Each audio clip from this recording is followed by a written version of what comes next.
If you wondered just how out of whack real estate prices are in Vancouver, here's more proof. Prices are skyrocketing in a neighborhood few investors would have touched just 10 years ago. And Deb Hope has more in NewsHour Insight tonight. Yes, Deb. the things are changing. They certainly are. Evolving. Evolving, yes, and getting more expensive as well. We're talking about what's usually known as Canada's poorest postal code, the Downtown East Side. But it's undergoing extensive change and gentrification, and prices are going up. And as Ted Chernecki explains, the trend is spreading throughout East Vancouver. As you can see from the west, these projects are all new condos coming. They put an extreme high pressure on the low-income It's big news in the latest edition of the Downtown East newspaper. A gentrification storm warning, a strong sou'wester from affluent Yaletown pushing into the Downtown East Side. Each of those dots representing new high-end condo projects. And the problem is low-income people are losing their homes to rent increases.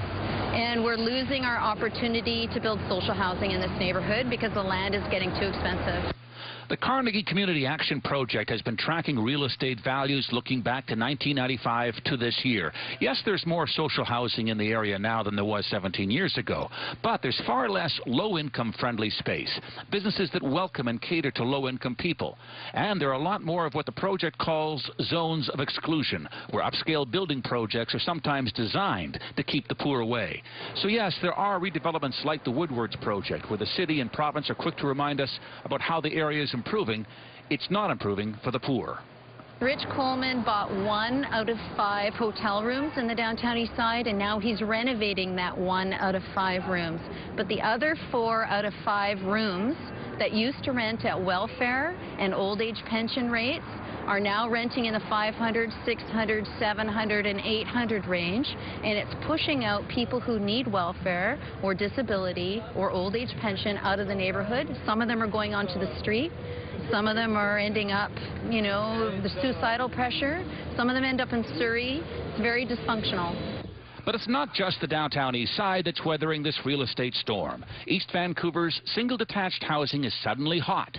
This house near busy and loud Kingsway and Knight Street just sold, the basement only, wait for it, just under $600,000.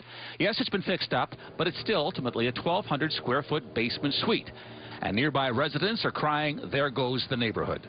We were sold the story when they changed the zoning in the Cedar Cottage neighborhood that we would have more density here, but it would mean there would be more affordable houses for families. And I don't know what kind of families can afford $1.2 million for the top half of a house. Offshore money is driving up single-detached homes, first in Richmond, then the West Side, then West Vancouver. And now that those prices have gone up, those foreign buyers have turned their attention to North and East Vancouver, where property here is still relatively cheap.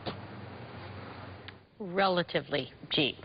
Now, home prices in East Vancouver right now might not be indicative of what is to come. The Canadian Real Estate Association is forecasting a drop in prices here in BC this year, but it probably won't surprise you that homes in this province will cost much more than the average price across the country. It's expected that the average home price in BC will drop by 4% this year, bringing the average price down to just over $539,000. Nationally, though, a dip of just over 1% is forecast, meaning the average price of a home in Canada would be just over $359,000. And that is tonight's Insight, Chris. You see those numbers side by side, it just doesn't make sense. I know.